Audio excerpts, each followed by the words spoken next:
we follow in the footsteps of Jesus. We follow him all the way to the cross. And we can expect to know what he knew. There's something that I often tell parents who have brought their child to the church for baptism. I tell them they must understand that in having their child baptized, they're not wrapping some sort of magical bubble of protection around their child to guard them from the evils of the world. Quite to the contrary, they are giving them a share in the life of Jesus Christ, which means they will know what he knew.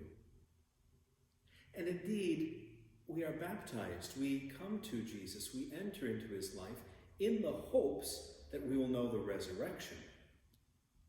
But before the resurrection, there is death.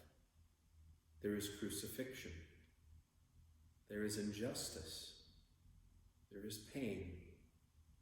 There is abandonment, betrayal, misunderstanding.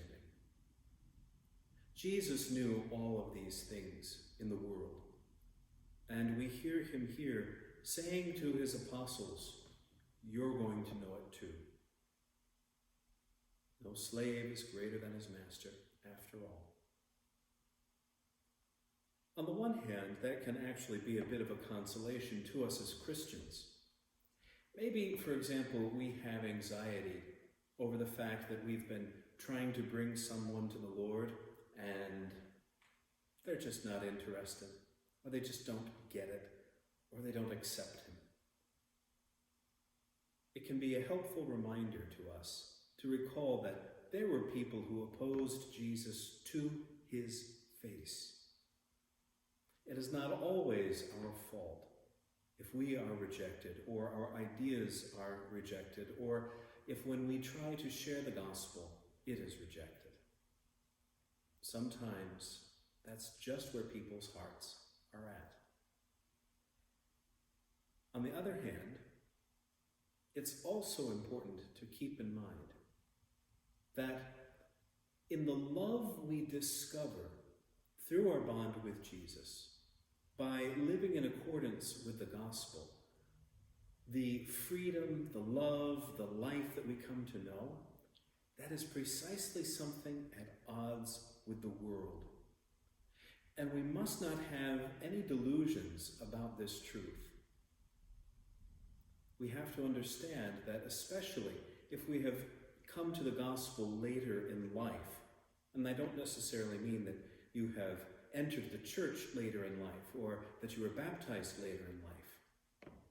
All too many people, raised in the faith, supposedly, don't really discover it until much later on. But if that is the situation, if that is the experience you've had, have no delusions about the fact that you are going to have to leave certain things and certain people behind. Because if they are in the world and of the world, they will not understand you. They will not accept you. And in this experience, you know what Jesus knew.